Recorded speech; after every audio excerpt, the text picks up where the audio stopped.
भगवान श्री कृष्ण कहते हैं, मनुष्य को परिणाम की चिंता किए बिना लोभ लालच निस्वार्थ और निष्पक्ष होकर अपने कर्तव्यों का पालन करना चाहिए। मुश्किल केवल बेहतरीन लोगों के हिस्से में हो जाती हैं, क्योंकि वही लोग उसे बेहतरीन तरीके से अंजाम देने की काबिलियत रखते हैं। ऐसे मनुष्य के लिए सुख दुख, सर्दी गर्मी और नाम अपमान एक जैसे होता है। जिसने मन को जीत लिया उसने पल में ही परमात्मा को प्राप्त कर लिया, क्योंकि उसने शांति प्राप्त कर ली। प्रेरणा का सबसे बड़ा स्रोत आपके अपने विचार हैं, इसलिए बड़ा सोचें और खुद को जीतने के लिए हमेशा प्रेरित करें। संसार में परेशानी देने वाली की हस्ती कितनी भी बड़ी क्यों ना हो, पर भगवान की कृपा दृष्टि से बड़ी कभी नहीं हो सकती। जीवन में कुछ भी अस्थायी नहीं है, इसलिए स्वयं को अधिक तनावग्रस्त ना करें, क्योंकि परिस्थितियां चाहे कितनी भी खराब क्यों ना हो, बदलेगी जरूर। हमेशा याद रखना, बेहतरीन दिनों के लिए बुरे दिन से लड़ना पड़ता है। नकारात्मक विचारों का आना तय है, परंतु यह आप पर निर्भर करता है कि आप उन्हें कितना महत्व देते हैं। जिसने मन को जीत लिया है उसके लिए सर्वश्रेष्ठ मित्र है, किंतु जो ऐसा नहीं कर पाया उसके लिए उसका मन उसका सबसे बड़ा शत्रु बन जाता है। मनुष्य अपने विश्वास से निर्मित होता है, जैसे वो विश्वास करता है वैसे ही वो बन जाता है। जीवन में कभी भी किसी से अपनी तुलना मत कीजिए, आप जैसे हैं सर्वश्रेष्ठ हैं। प्रशंसा हो रही है तो ज़्यादा सावधान रहने की ज़रूरत है। सबसे समझदार और स्थिर बुद्धि वाला व्यक्ति वही है जो सफलता मिलने पर अहंकार में नहीं आता और विफल होने पर गम में नहीं डूब जाता। आपकी हार और जीत आपकी सोच पर निर्भर करता है, इसलिए मान लो तो हार ही होगी और ठान लो तो जीत ही होगी। निंदा से घबराकर अपने लक्ष्य को कभी ना छोड़ें, क्योंकि लक्ष्य मिलते ही निंदा करने वालों की राय बदल जाती है। जो जितना अधिक शांत होता है वो उतनी ही गहराई से अपनी बुद्धि का प्रयोग करता है। जरूरी नहीं कि हर बार आपके शब्दों को सही समझा जाए, इसलिए कभी कभी चुप रहना ही ज़्यादा बेहतर होता है। गलतियाँ ढूंढना गलत नहीं है, बस शुरुआत खुद से होनी चाहिए। समस्या इतनी ताकतवर नहीं होती जितना हम उन्हें मान लेते हैं। कभी सुना है कि अंधेरे ने सुबह होने ही नहीं दिया। यदि आप अपनी गलतियों से कुछ सीखते हैं तो गलतियाँ सीढ़ियाँ हैं, और नहीं सीखते हैं तो गलतियाँ सागर है। निर्णय आपका है, चढ़ना है या डूबना है। मनुष्य को अपने कर्मों से संभावित परिणामों से प्राप्त होने वाली विजय या पराजय, लाभ या हानि, प्रसन्नता या दुख इत्यादि के बारे में सोचकर चिंता से संग्रसित नहीं होना चाहिए। कोई हताश होके भी बिखर जाता है तो कोई संघर्ष करके भी निखर जाता है। जिंदगी खेलती है उसी के साथ जो खिलाड़ी बेहतरीन होता है।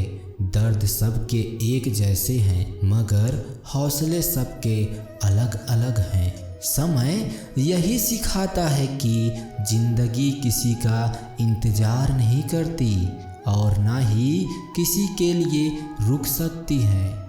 मनुष्य की मानवता उसी वक्त नष्ट हो जाती है जब उसे दूसरों के दुख पर हंसी आने लगती है, और जब हमारा मन मजबूत होता है तो परिस्थितियाँ अवसर बन जाती हैं। जब हमारा मन कमज़ोर होता है तो परिस्थितियाँ समस्या बन जाती हैं, और जब मन स्थिर होता है तब परिस्थितियाँ चुनौती बन जाती हैं। अच्छी किस्मत वाले लोग थोड़ा भी बुरा होने पर भगवान को कोसते हैं, और बुरी किस्मत वाले लोग थोड़ा भी अच्छा होने पर भगवान का स्मरण और धन्यवाद करते हैं। एक बार माफ़ करके अच्छा बन जाओ, पर दोबारा उसी इंसान पर भरोसा करके बेवकूफ़ कभी ना बने। इसलिए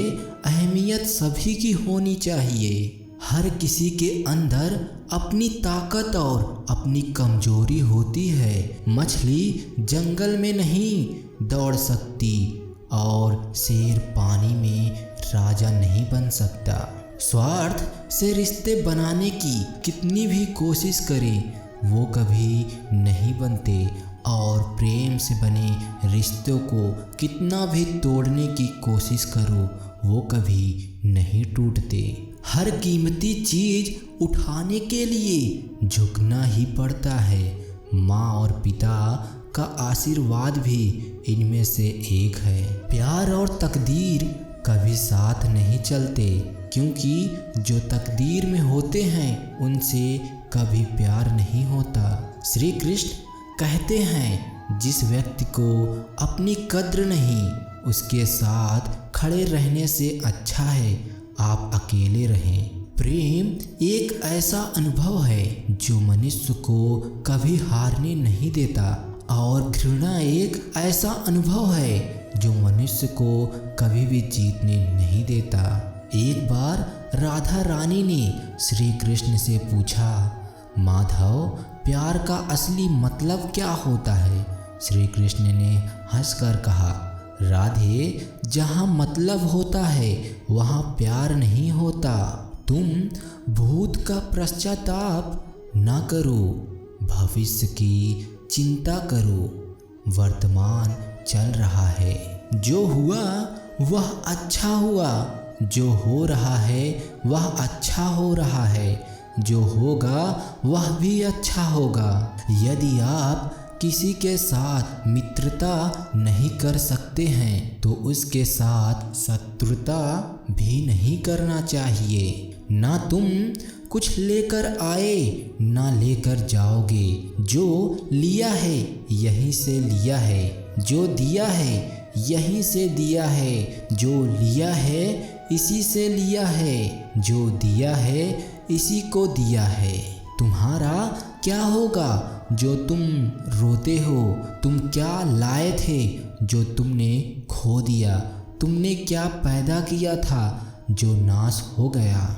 मैं सभी प्राणियों को समान रूप से देखता हूँ, ना कोई मुझे कम प्रिय है और ना ही कोई अधिक प्रिय है। लेकिन जो मेरी प्रेम पूर्वक आराधना करते हैं वो मेरे भीतर रहते हैं और मैं उसका ध्यान रखता हूँ। श्री कृष्ण कहते हैं, मैं किसी के भाग्य का निर्माण नहीं करता और ना ही किसी के कर्मों का फल देता हूँ।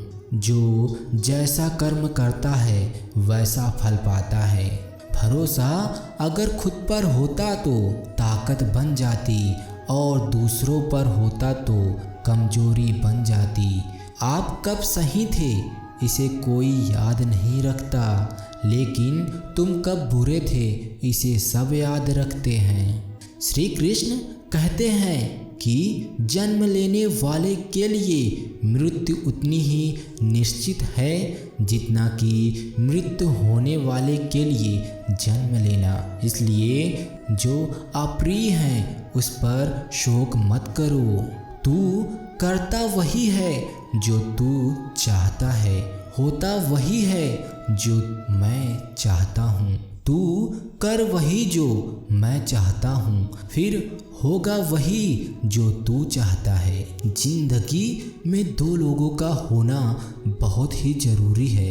एक श्री कृष्ण जो ना लड़े फिर भी जीत पक्की कर दें, और दूसरा कर्ण जो हार सामने हो फिर भी साथ न छोड़ें। अच्छे कर्म करने के बावजूद भी लोग केवल आपकी बुराइयां ही याद रखेंगे, इसलिए लोग क्या कहते हैं इस पर ध्यान मत दो, तुम अपना कर्म करते रहो। जो दूसरों की तकलीफ़ों को समझते हैं, जिनमें दया है, दिल से अच्छे हैं, उन्हें दोबारा जन्म लेना नहीं पड़ता। मोह उसी का करो जिस पर आपका अधिकार है, जिस पर आपका अधिकार ही नहीं है उसका मोह भी नहीं करना चाहिए। समझदार व्यक्ति जब संबंध निभाना बंद कर देता है तो समझ लेना उसका आत्मसम्मान को कहीं न कहीं ठेस अवश्य पहुंची है। कौन क्या कर रहा है, कैसे कर रहा है और क्या कर रहा है, इन सब से आप जितना दूर रहेंगे उतना ही आप खुश रहेंगे। जिस तरह प्रकाश की ज्योति अंधेरे में चमकती है, ठीक उसी प्रकार सत्य भी चमकता है। इसलिए मनुष्य को हमेशा सत्य की राह पर चलना चाहिए।